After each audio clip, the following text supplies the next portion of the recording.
Hello and welcome. This is my second video, and in this video, I'll talk more about how to actually use your own authentication um, processing, or use your own backend data for the users, like user email and password, in order to authenticate the user. So they're basically basically there are two options you can do this. The first option is to have a blank database. So to say, you don't have any users, but you still need the user email, and you still need to know that if a user is authenticated or not. And in this case, but first of all, just to tell you why you need to use the Firebase in your own custom identification. Basically, people that already have an application, or people that need to use their authentication because they already have a registered users with their own password and so on and so forth. Basically, they will need this in order, of course, to log in and register their users, in order to not force the users to do another registration.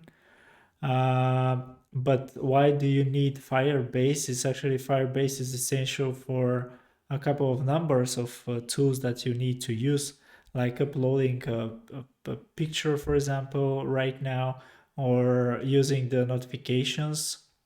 It's much easier. Probably there is another way to do it, but right now it's much easier. And also some other that I cannot cannot think of them just on top of my head right now. But there are like a couple of essential tools that you need uh, Firebase in order to use them right now in FlutterFlow. So basically, for example, if you need to send notifications, you need Firebase, and you need the Firebase authentication in order to do this. And like in my old video, when I explain how to use uploaded photo and set it to your backend, you again need a Firebase authentication and Firebase user and so on and so forth. So, in that in mind, I will just explain you right now what how do you. So basically, you have two options. The first option is to have a blank data. So you just use a Firebase for authentication and just store the user data in your database. And when a user log in your application, you will know that this user is logged in successfully because of Firebase. Because Firebase will check the password, because Firebase will register the user. And in this case, it will be very simple thing. You just need to create one API call, which is post user or something like that.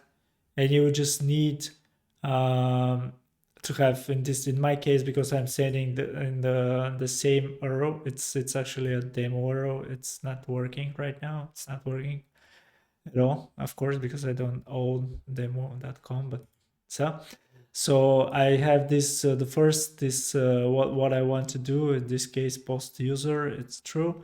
And then I send the email, and I send the name, and I send the photo, and you can send whatever you want to, of course.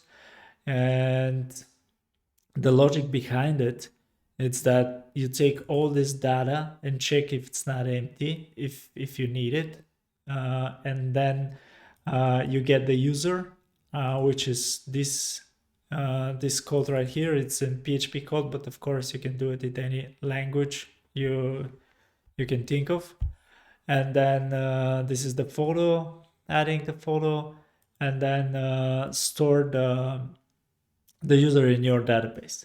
So my basic logic is that if there is a user with this name and this email, sorry, if there is a user with this email, then check it and update the name of the user. But if there is not a user with this email, then just simply create it, insert it into the database. So that's why this is insert or update, because if it's not, if there is not a user with this email, insert it. If it's already a user with this email, just update the field's name. In this case, only name actually, because the email will be the same email. So this is redundant, to be honest. But yeah, you basically use this API code in both here and when a user register, and both here when a user logged in. So first of all, you have this post user, and with your parameters, I didn't fill the parameters, but you know what I mean. Just email, and then fill the email from widget state, and then choose the email, and so on and so forth. I will not do that, but you basically, if you watch FlutterFlow, you know what you have to do. There is a lot of videos out there, so I'll not go into details about that. So you basically need first to make this backend code in order to create this user or update the user. If you have another page like settings or something like that, you can actually, and the user change the name or something like that, or the photo or the picture or whatever. You can actually use the same. In my case, I'm actually using the same API code to do that, because this is actually recording, inserting the database, and also updating. So in this case, the user is registered. So I'm just inserting this user with this email, and then I go to the out and out the user using Firebase. And the login process is actually the same. I just use the same API code, and I just basically, it's not doing anything.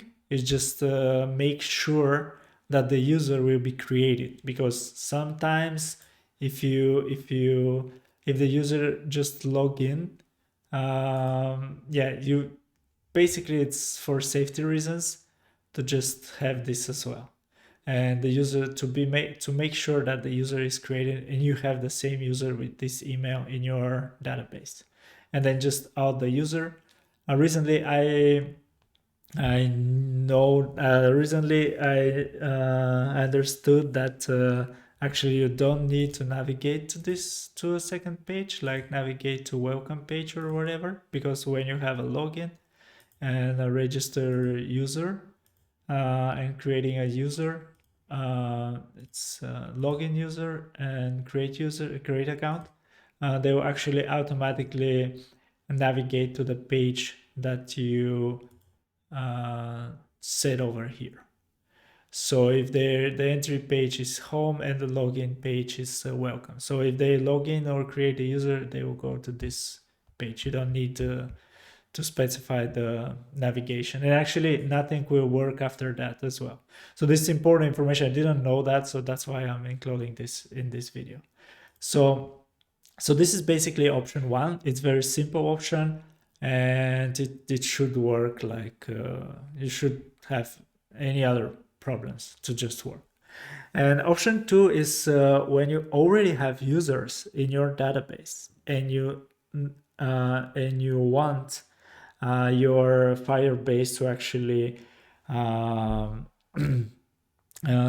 to create the same users in Firebase. So option two, it's a little bit complicated, but not that complicated. So option two, actually the register, it's basically the same thing, because if you register a user, you just have to register the user in your backend and in Firebase as well. So the register part, it's actually the same. That's why I didn't include it here. but it's actually the same thing. And the only difference is the login.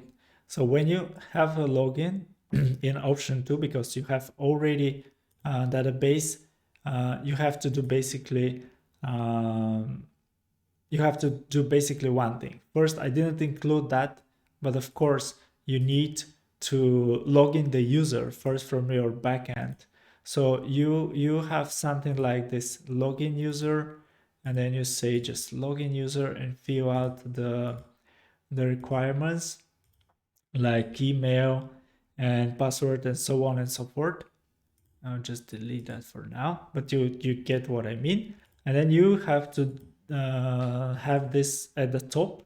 So at the top, you have to log in the user. If it's user, it's not login. If the user have a wrong password or something like that, you just have to create a conditional variable option and just say, just pop up some message that the password is not working or something like that, because they entered the wrong password. But if everything is working fine, then I will delete that, because my API calls right now are not working. That's why I didn't include that. But you get the logic. So you just have here a logic that says if it's if the password is not correct, just show something that like a pop-up or something like that that says the password is not correct. But if everything is correct and the user is logged in, then you need to have in local storage.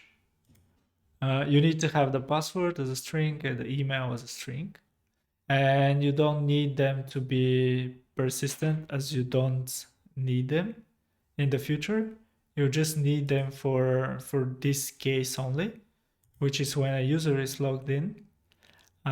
You have to store the email and you have to store the password, and then navigate the user to the welcome screen if everything is okay with the email and the password.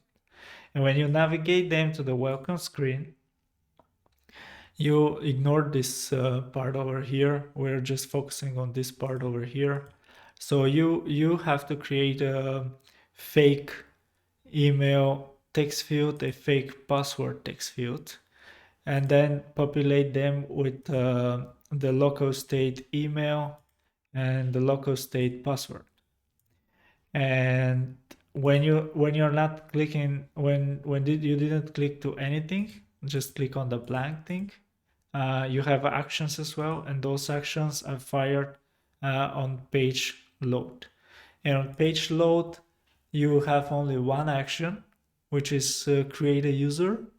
And you have like email, you take the email from those fields, you take the email from here and the password from here. So you have the email from text field 2 in my case, and the password from text field 1. You don't need the confirm password field, just leave it blank. And just create the user in the document and users, and I'm not sure if you don't need this actually if you use your backend for authentication. But you need this in order to create this user, and this user to have the same password that the user use in your backend, and need to be created with the same password in Firebase as well. So this is what we need. And those fields right now, they're visible, but you can actually hide them using this, and using like you just can create a custom function, which is actually just returning a boolean, and it will be I didn't define my return, so return false or whatever, doesn't really matter. And yeah, just simply can say return false. Or maybe there's another way to do this, but yeah, you just have to have false in every case to just not show this at all. So you don't have to show this, and just be false for this field, text field, and this field, and this text field as well. So when you hide those, they will be not visible when you run your application, and your application will load and will register your users. So I'll just show you what I mean. So if I click Flutter 5, for example, because I already have demo.com and my password will be 1, 2, 3, 4, 5, 6, and I click this one, and then the page will be reload because the user is created. And this is the important part here. I don't know if you can see it, but probably you cannot see it actually, but you have a pop-up that it says this email is already in use, you cannot create a user, which is actually the only downside in this situation. But this is actually the only solution I came up so far. So if someone have a better solution from, because I think right now, maybe in the future it will be easier and there will be another solution, but for right now, I think this is the only solution. So yeah, in this case, the user should be created. If I go to the Firebase, you can see the user is created, and actually it is created with the same password. So you can actually you can actually, if you have all your users, if you're sure that you have all your users, you can use Firebase or your own authentication. Doesn't really matter in this case because they will have all the same passwords.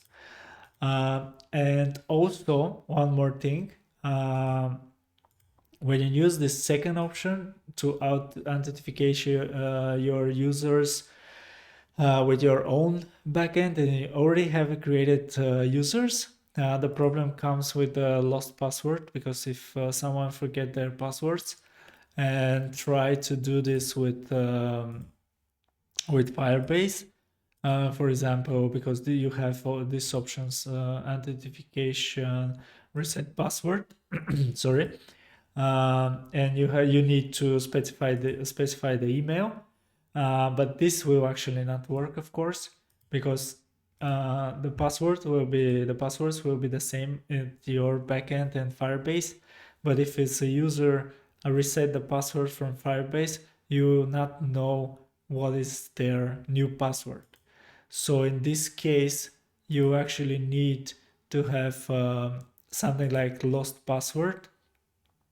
And with the lost password, you will have just checking the lost password and the email.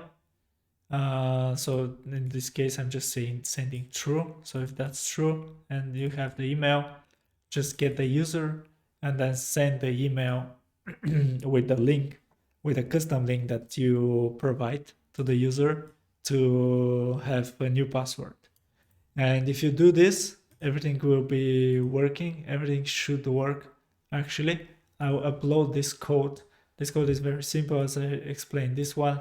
And this is actually the login user, how you can log in the user in PHP. But of course, you can do it probably in many other ways. And creating the user, it's I didn't feel that because it's simple and regarding your what you need to like the email and the password and the name and so on and so forth. So basically that's it. Those two fields, you can hide them, as I said, so they will be not visible. It sounds complex, but it's actually not that complex. And in this case, in the second option, you have your own. You can use your own backend, and you can use Firebase in order to, for example, upload a picture and set it to the backend, or use the notifications, and also use the deep link. So Probably I'll do another video about notifications and how you can use your own backend to send notification wherever you want to, because yeah. So thank you very much, because I don't want to, it's only 20 minutes. I don't want to be that huge video, but yeah, thank you. If you have any questions, let me know in the comments below. Thanks.